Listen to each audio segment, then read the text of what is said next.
The snow had already started to crust the edge of the Hartley porch when I stepped out of the cab with my small suitcase. I rang the bell, balancing a tray of cranberry scones on one arm. Bryson opened the door, distracted by his phone. "Hey, Mom, you made good time." He leaned in, kissed my cheek half-heartedly, and disappeared down the hallway before I could reply. Marlette appeared a beat later, all lipstick and winter white cashmere, and offered a smile that didn't quite reach her eyes. "Velma, we put you in the attic again. Sorry all the other rooms are full with the kids' projects. You understand?" I nodded. Of course I understood, and followed her up the narrow staircase that creaked beneath each careful step. The attic hadn't changed a twin bed with mismatched linens, a draft by the window, and a space heater humming tiredly in the corner. A single hanger swung in the open closet. I placed my gifts on the foot of the bed books I'd hunted for all year. First editions, inscribed copies, beautiful bindings. I doubted they'd make it through the morning without being left in the wrapping paper pile. Downstairs, Marlette handed me a paring knife and a bowl of sweet potatoes. "Could you start on these while I handle the tablescape?"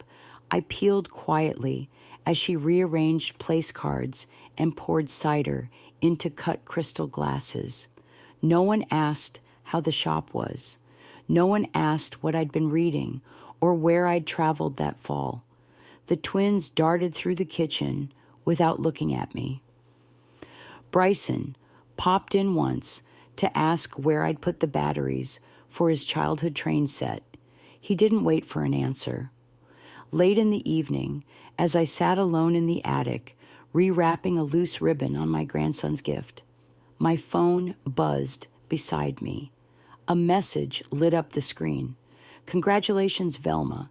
Your portfolio has officially crossed the 15-millimeter mark. Let's discuss estate restructuring after the holidays."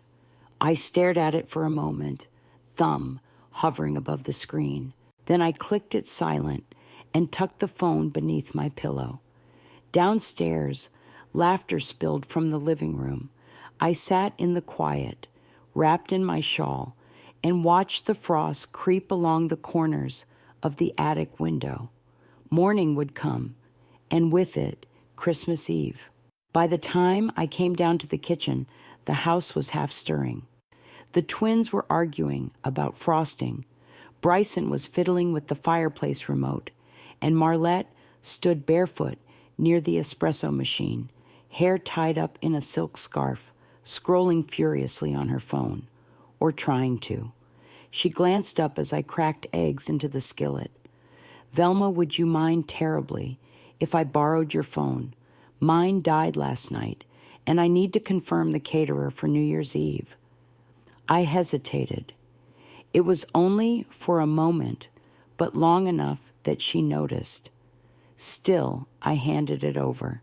"Thanks," she chirped, taking it with the kind of smooth entitlement she'd always had about other people's things. I turned back to the stove, flipped a piece of bacon, and when I looked again, Marlette wasn't moving. She was staring at the screen like it had bitten her. Her lips parted slightly, the corners twitching, as she tried to control her face. She looked up and caught me watching. "This is quite the message," she said, quietly turning the phone toward herself, pretending she hadn't read what she clearly had. "I didn't realize you had a financial advisor." Her tone shifted, too sweet, too practiced. I dried my hands on a dish towel and extended my palm. "Thank you. I'll take that back now." Marlette smiled. Of course. The rest of the day, she was different, hyper-attentive. She offered to help set the table, asked if I was comfortable in the attic, brought me tea. It was the first time she'd used my name twice in a sentence since 2017. By evening, the family had gathered in the living room. Lights twinkled across the tree, and the twins unwrapped small gifts by the fire. Bryson was just pouring himself a brandy when Marlette said casually, "You know, it's the funniest thing. I saw something on Velma's phone this morning. Did you know she's got millions tucked away somewhere?" The room went quiet. Bryson turned to me. My hands stayed folded in my lap. "I think we all misjudged what retired really meant," she added, her eyes locked on mine. Dinner was late. The ham sat cooling beside a bowl of untouched sweet potatoes. No one moved to eat. Bryson kept rereading the message on my phone as if a second glance might offer a different interpretation. Marlette perched at the end of the table, like a prosecutor about to begin cross-examination. "I just don't understand." Bryson said, his voice lower than usual. "Why didn't you ever tell us because it wasn't yours to know?" I replied, simply. He blinked, wounded. "We thought you were struggling. You always made it seem like you barely got by." "I never said that. But you let us think it," Marlette interjected. "You stayed in that cold attic room like a saint. You wore thrift store clothes, for heaven's sake. You acted like one of us." I met her gaze. "I am one of you. You just never looked close enough." My sister-in-law, Odessa, who had arrived mid-afternoon with fudge and a strong opinion about how I carved turkey, leaned forward now. "Velma, you've always been private, but this feels like deceit. Family's supposed to share things like this." Bryson nodded. "Do you know how much the kids' education is going to cost? Max has those reading issues. Sophia wants to study abroad. This could change everything for them. And for us," Marlette added, "we've been sacrificing. You have 15 million. That's not just money, that's a future for all of us." The table buzzed with the word us, like I had joined some hidden contract by simply being born their elder. "I didn't hide it out of malice," I said finally. "I hid it because I wanted peace." Bryson exhaled sharply. "But Mom, don't you think we deserve—" "I think you've already answered that," I said. Silence settled like ash. Even the twins seemed to sense the tension. One pushed his peas around the plate. The other stared at his juice. No one asked about the books I'd wrapped. No one asked how I'd built the life they dismissed. We finished dinner without toasts or grace. Later, as they moved to the living room for gifts, I slipped upstairs to the attic without a word.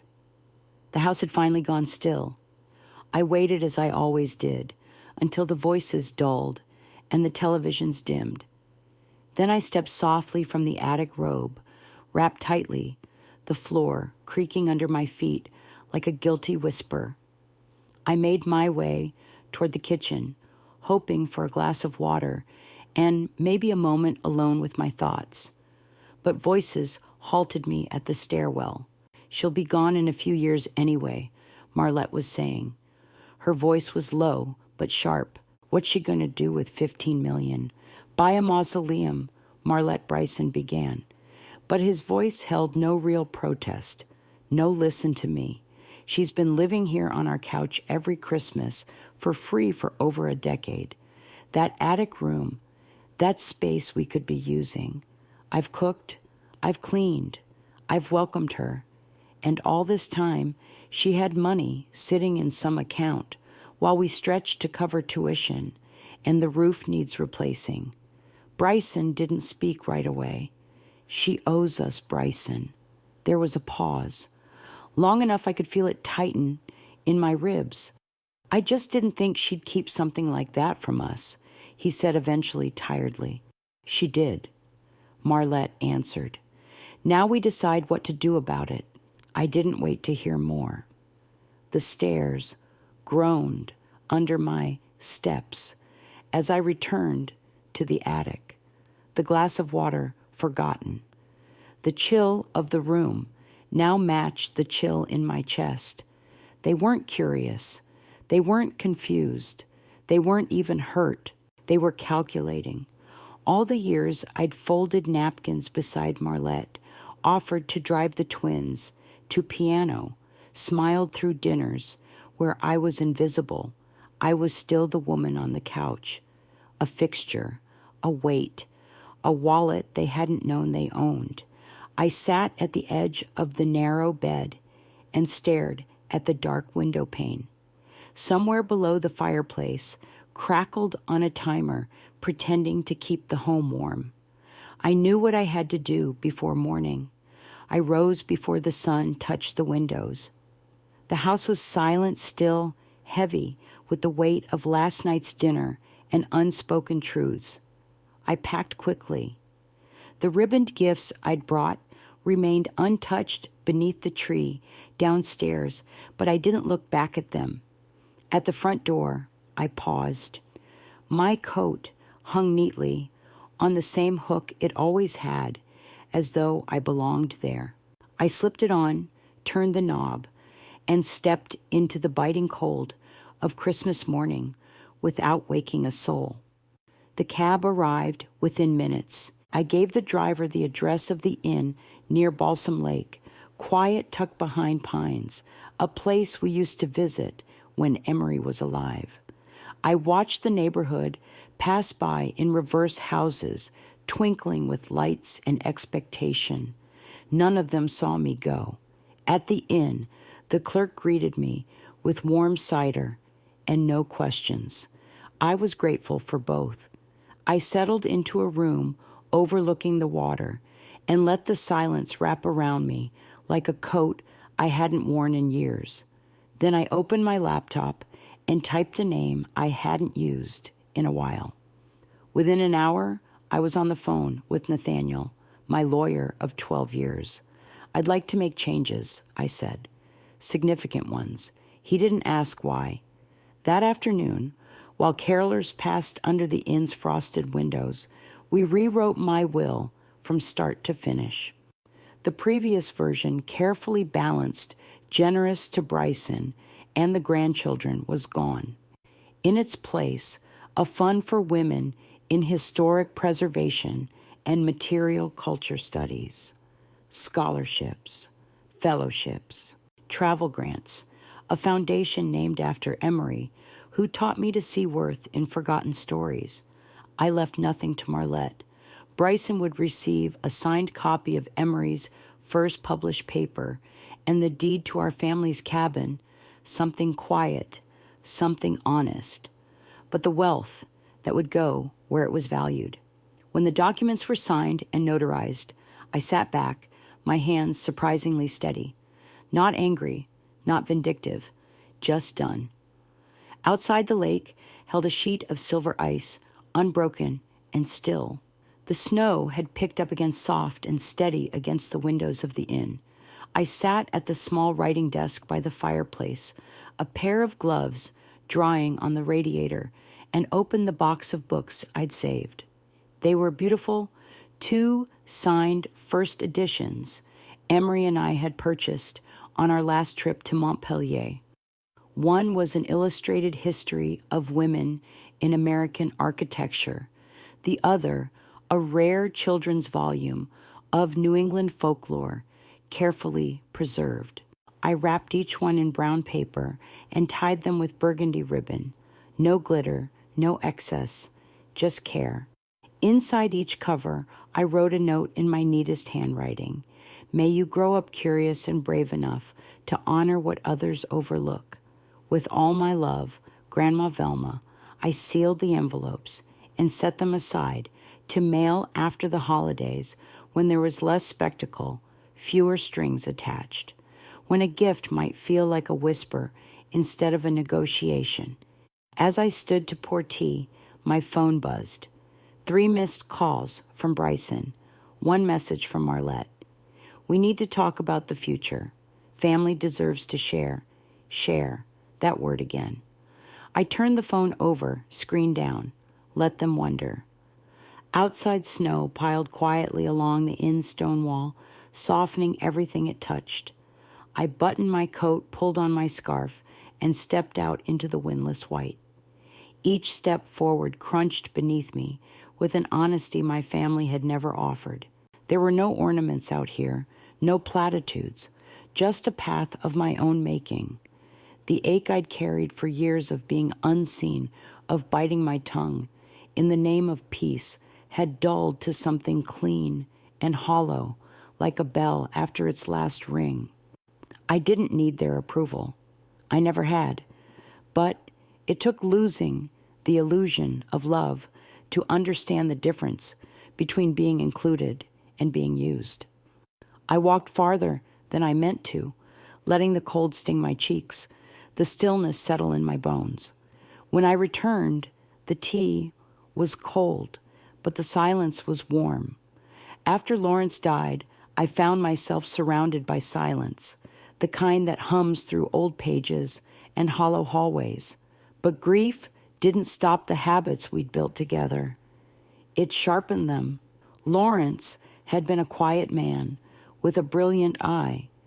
He could date parchment by scent, identify inks by their iron content. While other husbands played golf or followed market trends, he scoured estate catalogs for mentions of trunks, folios, or miscellaneous papers. His greatest love, besides me, was history no one else cared to preserve. I was the one who organized it all. After he passed, I didn't stop. I started small estate sales in backwater towns' auctions with more dust than dignity. I bought a faded set of Civil War letters for $80 and sold them properly authenticated for $12,000 to a private collector. Once I found a velvet box of coinage tucked inside a worn music cabinet, the kind of find even experienced dealers missed. Another time, I discovered a Revolutionary War map, mislabeled as replica decor. I learned to speak less, to dress simply. No one suspects a woman in a cable-knit sweater holding a tattered notebook to be worth anything more than her coupons. My reputation, when I needed one, lived in private channels, handled by brokers who never used my full name, just initials and LLC, a wire address. I watched as the accounts grew. I diversified municipal bonds, mutual funds, then into rental property through a trust Lawrence had set up, back when we had nothing but a dream and a card table in our kitchen. Bryson never asked. Marlette assumed I clipped grocery coupons because I was frugal. They never looked past the cardigan. That suited me fine. I wasn't hiding. I was building. Every ledger, every archive, every perfectly folded bill was a stone in the foundation I'd laid while they looked elsewhere. They thought I had nothing because I never asked for more. They never understood the wealth you carry when you know how to read a signature, a watermark, a silence. And that was the greatest protection I ever gave myself. The bell above the door jingled with that soft chime I'd chosen myself, a warm, almost apologetic sound. I looked up from cataloging a Civil War field diary, half expecting the usual customer in search of a last-minute gift. Instead, there stood Marlette, crisp white coat, expensive leather gloves, hair too perfect for the cold outside. She smiled in that way that didn't touch her eyes. "Velma," she said, as if she'd just dropped by on a neighborly errand, not driven 2.5 hours to stand in a shop she once called a dust museum. "I was in town," she added, her voice sweet. "And I thought I've been so worried about you. After Christmas, you just disappeared." I raised an eyebrow but said nothing. She walked deeper into the room, inspecting the shelves, the displays. Her heels clicked too sharply on the hardwood. "This place is charming," she offered, then turned to face me. "Look, I know things got emotional. Bryson feels terrible. The kids were confused, but we're family. And family well." She adjusted a book spine slightly. "We take care of each other. I nodded, once waited. She took a breath. We've been thinking, managing an estate of your size at your age must be overwhelming. We'd love to help, just to ease the burden, set up the right trusts. For the kids, of course. There it was. I looked at her, really looked. The glossy sheen, the practiced pitch, the tiny twitch in her jaw. I closed the ledger and stood. There's nothing for you here, I said calmly. For a moment, she didn't react. Then her smile dropped like a curtain. You'll regret this, she hissed, stepping closer. When you're alone, when the money doesn't hold your hand in the hospital, when no one comes for holidays. I studied her for a long second. Better alone than used, I said. She left without slamming the door, which somehow made it louder. The bell chimed behind her, its soft ring landing like the period at the end of a long, bitter sentence. I didn't move for a while. Then I turned the sign to closed and went back to my ledger. The invitation had arrived on heavy cream cardstock with embossed lettering in recognition of your contributions to the preservation of American heritage. At the bottom, my name spelled correctly, respectfully for once. I hadn't been to a formal event in years, but I chose. The velvet suit Lawrence had always loved, had it tailored to fit the shape time had carved. A garnet pin at my collar. The pearl earrings from our 30th anniversary. The Historical Society's hall gleamed that night, polished floors, warm, lighting, the low hum of conversation over glasses of wine. I stood near a case of Revolutionary War correspondences. Lawrence once helped authenticate, pretending not to notice the small group gathered near the portrait under silk drape. Then a voice over the microphone. Tonight, we honor the quiet visionaries, those who saw worth where others didn't. The cloth fell away. Lawrence's portrait, oil on canvas, brushed with soft reverence. He looked as he did in our favorite photo, gentle eyes, hint of a grin. Below the frame, Lawrence Hartley's Scholar Collector, Legacy, preserved by Velma Hartley. I heard the murmurs before I saw the people turning toward me. Applause, not polite, not obligatory, real. A young woman approached someone I hadn't seen in over a decade, Karina.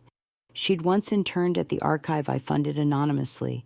Now she wore the museum's curator badge. She wrapped me in a hug. You changed my life, she whispered. That grant got me through grad school. Everything I do, it started with what you taught me about history. I blinked quickly, smiled. My voice almost cracked. Thank you, dear. No one mentioned Marlette. No one asked what car I drove or how much my boots cost.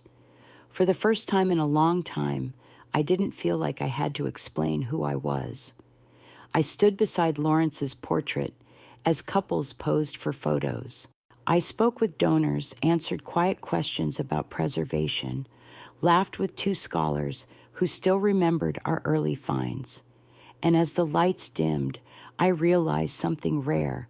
The version of me that mattered was finally the one they could see. The scent of rosemary and orange peel drifted from my kitchen, mixing with the quiet strains of jazz playing on the old Crossley in the corner. The table was set for 6 linen napkins, blue and white china, Lawrence and I collected together, and a small arrangement of pine branches I'd clipped from the alley behind the building. Simple, beautiful. Delphine arrived first, cheeks flushed, holding a bottle of elderflower cordial and a pie still warm from her oven. She hugged me like a granddaughter would. Smells like someone knows what they're doing in here. Don't spread that rumor, I said, laughing. Let them think I'm helpless. It buys me time. Soon after came Edgar, the museum director, who once dismissed my name, but now invited me to speak at lectures. He brought a small package of antique sealing wax for my collection. Then Sorrel 19, sharp-eyed, wide-hearted, wearing a second-hand coat and polished shoes. My first full scholarship student. She grinned as she handed me a card with a pressed violet inside. From the trail near the archive, she said, "I thought you'd like it better than a candle."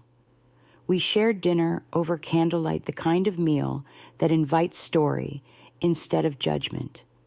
They asked questions, real ones, not what I had, but who I was. I spoke of Lawrence of maps and field diaries of the old print shop where I'd once found a letter sewn into a hymnal binding. When the dishes were cleared and the last of the pie gone, we toasted to forgotten things made sacred again, Sorrel said. After everyone left, I sat by the window as snow blanketed the cobblestones outside. I pulled out 2 cards I'd written earlier, one for each grandchild, not checks, just memories. One about a summer creek walk, the other about a story I used to tell them before naps. I slipped the cards into envelopes and placed them near the door for mailing. Then I whispered to no one, and everyone at once I was the woman in the back room.